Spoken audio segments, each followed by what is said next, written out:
اعوذ باللہ من الشیطان اللعین الرجیم بسم اللہ الرحمن الرحیم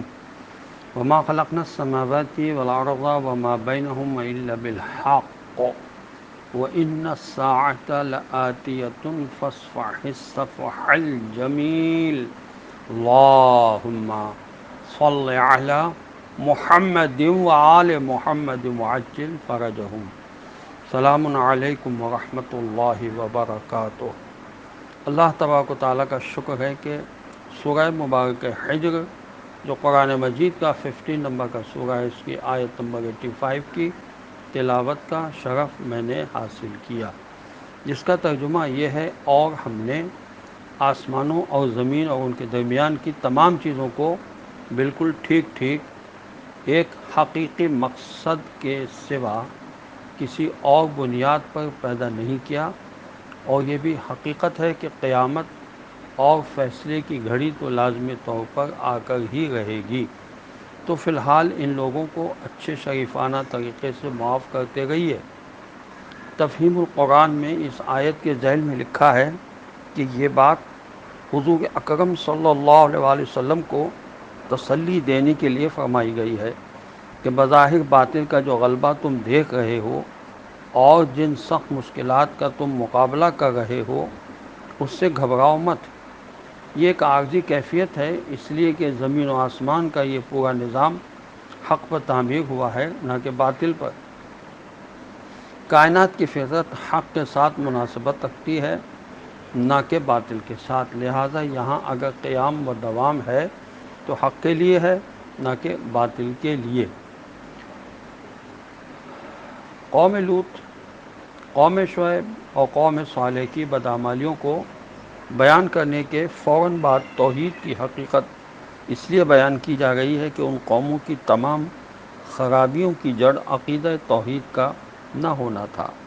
اگر عقیدہ توحید صحیح معنی میں انسان کے دل و دماغ میں اتر جائے تو پھر خدا کی عظمت کا احساس اور خدا کے سامنے جواب دہی کا عقیدہ اس کو ہر برائی سے روک دیتا ہے۔ پھر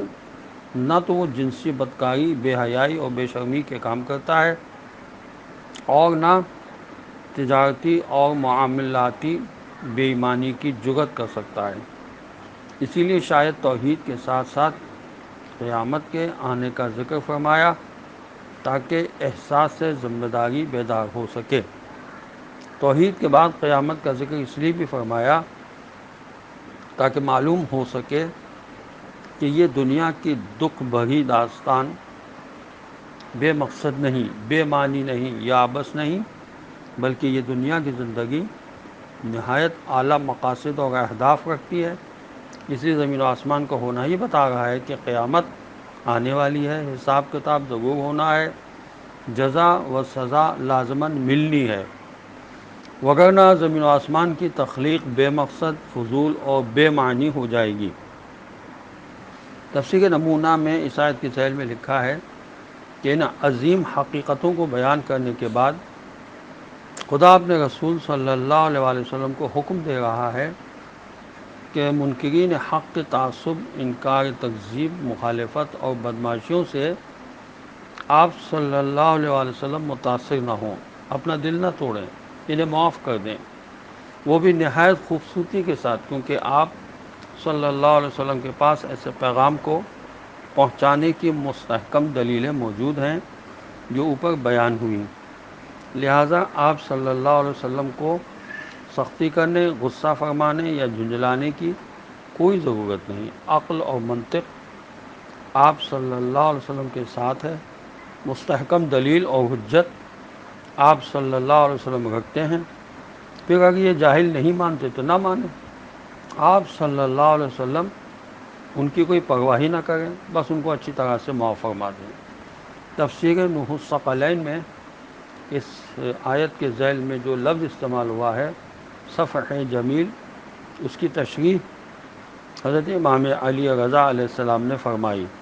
کہ صفح جمیل یعنی اچھی طرح سے معاف کرنے کے معنی اس طرح معاف کرنا کہ نہ ان کا مواخذہ فرمائیں اور نہ انہیں برا بھلا کہیں۔ العفو بغیر عتاب، اللہ ہمیں دین کو سمجھنے اور اس پر عمل کرنے کی توفیق عطا فرمائے۔ السلام علیکم ورحمۃ اللہ وبرکاتہ۔